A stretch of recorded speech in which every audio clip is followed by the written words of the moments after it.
Reynang Luwalhati. Habang ako ay nagpapatrol sa kaharian, aking narinig na ang tagapaglingkod ni Reynang Hiraya ay pinaparusahan ni Haring Kidlat. Nasaan ang Reyna?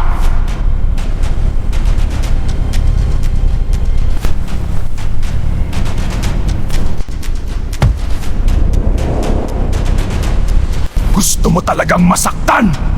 Magsalita ka! Wala kang ibang gagawin kundi ang umamin! Mahirap ba yun? Mahal na Hari, hindi ko alam kung nasaan ang Reyna. Umamin ka na! Nasaan ang Reyna? Kung ayaw mong masaktan, magsalita ka! Mahal na Hari, hindi ko alam kung nasaan ang Reyna. Gusto mo bang madamay pa ang iyong buong angkan?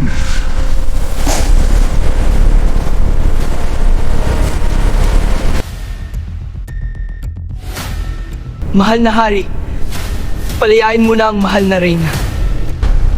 Mga kawali kulong yan at pahirapan!